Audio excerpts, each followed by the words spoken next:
Hallelujah, praise the Lord. ஆண்டவராகிய இயேசு கிறிஸ்து நாமத்தில் வாழ்த்துக்கள். கர்த்தர் உங்களை ஆசீர்வதிப்பாராக. இன்றைய நாள் மெய்ப்பனின் சத்தம் சங்கீதத்தின் புஸ்தகம் 3ஆம் அதிகாரம் 5ஆம் வசனத்தை நான் வாசிக்கிறேன். நான் படுத்து நித்திரை செய்தேன், விழித்து கொண்டேன், கர்த்தர் என்னை தாங்குகிறார். ஹல்லேலூயா.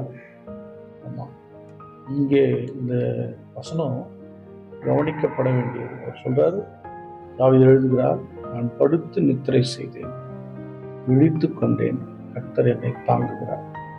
எப்பேற்பட்ட நெருக்கமான ஒரு சூழ்நிலை அப்படின்னு சொன்னா, தாவீது தன் அரண்மனையை விட்டு தன்னுடைய மகனுடைய பொல்லாத செயல்களுக்காக ஓட வேண்டிய நிர்பந்தம். தன்னுடைய மகனாகிய அப்சலோம் தாவீதை கொல்ல நினைக்கிறான். அந்த நிலையில மிக நெருக்கடியான நிலை. படைகள் எல்லாம் இந்த பக்கம் கொஞ்சம் இருக்குது, இந்த பக்கம் அதிகமாக இருக்குது. தாவீதினுடைய ஆலோசனைக்காரன் அகிதோப்பேல் அப்சலோமுக்கு சாதகமாய் போயிட்டான். எல்லாம் சூழ்நிலைகள்லாம் மாறி போச்சு. என்ன செய்யணும்னே தெரியல. இன்றைக்கு படுத்திருக்கிறேன், நாளைக்கு நான் விழிப்பனா, உயிரோடு இருப்பனா அப்படிங்கிற தெரியாத ஒரு காலம். இப்படிப்பட்ட நிலையில் தான் தாவீது எழுதுகிறார், நான் படுத்து நித்திரை செய்தேன், அவர் என்ன பண்றாரு, தாங்குகிறார். விழிச்சுட்டேன். இன்னைக்கு இந்த நாள் எனக்கு நான் விழிப்பேன்னு நினைச்சு பார்க்குறேன். என் அன்பு தேவனுடைய பிள்ளையே, இப்படி பலதரப்பட்ட பிரச்சனை நீங்க இருக்கிறீங்களா? பண நெருக்கடியில் இருக்கீங்களா? குடும்ப சூழ்நிலைகள், வாழ முடியாத நிலைகள், அவமானங்கள், நிந்தைகளினால் நிரப்பப்பட்டிருக்கிறீங்களா? நான் நாளைக்கு நல்லபடியாக விழிப்பனா, நான் மறுநாள் பொழுத பார்ப்பனா அப்படின்னு நினைக்கிறீங்களா? இந்த வியாதியிலிருந்து நான் விடுதலை ஆக முடியுமா? எனக்கு சுகம் கிடைக்குமா? நாளைக்கு நான் நல்லபடியாக விழிப்பனா அப்படிங்கிற கேள்வியோடு இருக்கிறீங்களா? எனக்கு அன்பான தேவனுடைய பிள்ளையை இந்த கவனிங்க. கர்த்தரை நீங்கள் உங்களுக்கு முன்பதாக வைத்து அவர் உங்களை தாங்குவார். அவர் உங்களை கைவிடவே மாட்டார். சொல்றார், கர்த்தர் என்னை தாங்குகிறார். தாங்குகிறார், நம்முடைய கரத்தினாலே தாங்குகிறார். என்ன சொல்றது, நம்முடைய மோசமான நிலையில நம்ம நிற்க முடியாது, விழுந்துருவோம், இல்லை முடிந்தது, எதுவுமே செய்ய முடியாதுங்கிற நிலை தான்.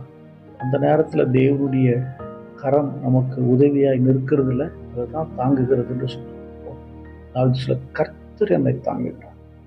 இந்த இக்கட்டான சூழ்நிலையில, இந்த பிரச்சனையில எனக்கு கர்த்தர் தாங்குகிறார். எனக்கு அன்பான தேவனுடைய பிள்ளையே, யாரும் தாங்கி பிடிக்காத நிலையில இருக்கிறீங்களா? என்னை தாங்கி பிடிக்கிறதுக்கு ஒருத்தர் இல்லை, நான் சாஞ்சிருவேன் போல, நான் விழுந்துருவேன் போல, நான் பிரச்சனையில் மாட்டிக்குவோம் போல, சில நேரம் தவறுகளை செய்து கூட நீங்கள் மாட்டிட்டு இதுலேருந்து எப்படி வரணும்னு தெரில, நான் தவறு செஞ்சுட்டேன்னு சொல்லிக்கூட ஆனால் என்னை தாங்கிறதுக்கு யாரில் நினைக்கிறீங்களா? அன்பு தேவனுடைய பிள்ளையை, கர்த்தரை பாருங்கள். கர்த்தரை உங்களுக்கு முன்பதாக வையுங்க, அவர் உங்களை தாங்குவார். இந்த நாள் இரவு படுக்கும்போது நீங்கள் எப்படி விழிப்படான்னு நினைக்கலாம், ஆனால் கர்த்தர் உங்களை சுகமாய் தாங்கி உங்களை அழகாய் நடத்துவார். அப்படிதான் யோசேப்பினுடைய இரவு. மறுநாள் விழிப்பனா, நான் நல்லபடியாக இருக்குன்னா ஒவ்வொரு நாளும் கேள்வி, கர்த்தர் சொன்ன வார்த்தை நிறைவேறுமா? காலம் வந்தது. கர்த்தர் யோசேப்பினுடைய அந்த இருளை மாற்றி கர்த்தர் வெளிச்சமாக இருந்தார். தானியேல் சிங்ககபில போடப்பட்டார். மறுநாள் வெளியே வருவாரான்னு தெரியாது. ராஜாவுக்கு இரவு முழுக்க தூக்கம்.